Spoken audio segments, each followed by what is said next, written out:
All right, let's talk about one of the biggest secrets to a powerful, consistent golf swing.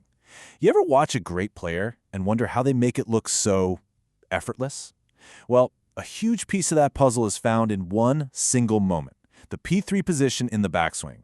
I like to call it the engine room of the swing. If we can get this part right, you're well on your way. So let's get into it and master this checkpoint together. So here's our game plan. First, we're going to define exactly what P3 is and, more importantly, why you should even care about it. Then, we'll break down the 3 different engines that can power a golf swing: the upper core, the middle core, and the lower core. My goal is that by the end of this, you'll have a much clearer picture of what your swing is actually doing and how you can make it better. Okay, Section 1, the P3 swing checkpoint. I'm not kidding when I call this the engine room. This is the exact moment where your swing reveals its personality, where your unique power source really starts to engage. So, what is this P3 position, really? You hear the term thrown around, but what does it actually mean? And why is this one little snapshot in time so critical for the entire shot? Let's break it down. P3 is simply the point in your backswing where your lead arm gets parallel to the ground. But look, it's not just a static pose. Think of it as a dynamic checkpoint. It's where your body's rotation, your wrist hinge, and your club's path all come together. You're loading up potential energy, and this is the moment where the unique DNA of your golf swing really starts to show itself. And here we go. This might be the most important thing I tell you today. I want you to forget everything you've ever heard about trying to copy some tour pro's P3 position. There is no single, one-size-fits-all correct way to do this. The goal here is not imitation, it's self-awareness. Your perfect P3 is unique to your body. So to help you find your perfect P3, we're going to use the bioswing dynamics model. It basically says golfers fall into one of 3 categories based on how they generate power. Are you an upper core player who uses your arms and shoulders? Maybe a middle core player with that classic synchronized turn? Or are you a lower core player, creating power from the ground up? This chart is going to be our roadmap. Okay, first up, the upper core player.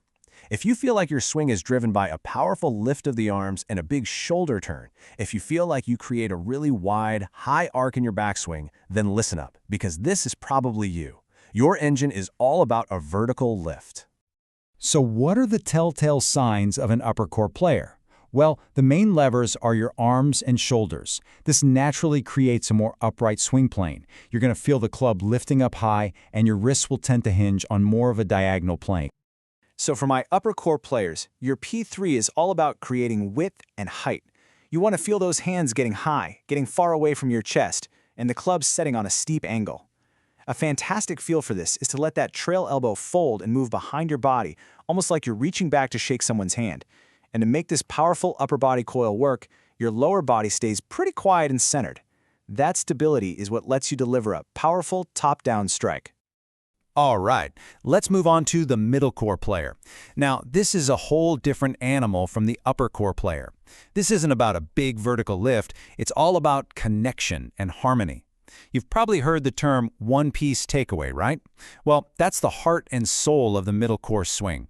The arms and the torso moving together like a single unit. For a middle core player, the key word for P3 is synchronization.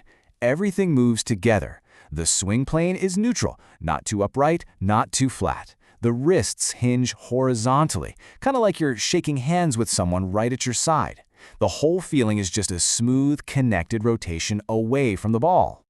At P3, the middle core player's hands are going to be right in line with their chest, way closer to the body than our upper core friend. You want a great drill for this?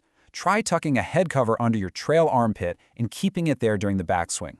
That forces you to keep that arm connected to your body.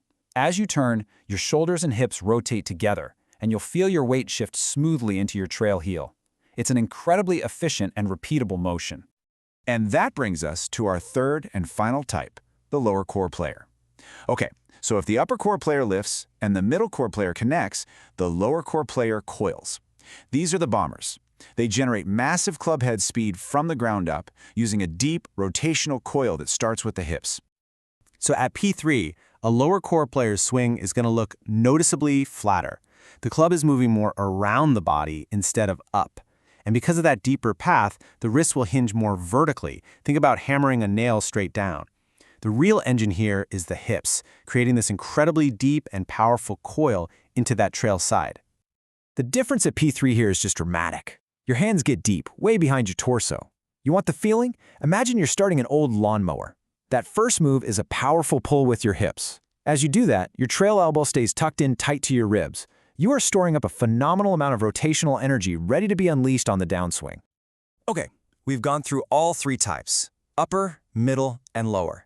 Now for the most important part, figuring out which one of these is you. This is where we put it all together and you get to identify your own natural swing pattern. This table right here, this is your key. This is your ultimate cheat sheet for unlocking your swing's DNA. I want you to film your swing seriously. Just pull out your phone and pause it right at P3. Then, just look. Where are your arms? Is the club shaft upright or flat? What are your hips doing? Don't judge it. Just observe your natural tendencies. This table will tell you which engine is driving your swing, and that's the first step to working with your body instead of fighting against it. So I'm asking you directly, which engine powers your swing? Are you an upper, middle, or lower core player? Look, understanding this isn't just a fun fact. It's the whole secret. It's how you stop fighting your swing and start building one that's not only more powerful, but way more repeatable, because it's truly yours. Now the ball is in your court. Take this knowledge out to the range, or even just make some practice swings at home, and start to feel your P3 position. The better you understand your backswing, the better your whole swing will become. And hey, we're just getting started. Next time, we're moving on to P4, the very top of the backswing, where all that energy you just stored reaches its absolute peak. You are not going to want to miss it. See you then.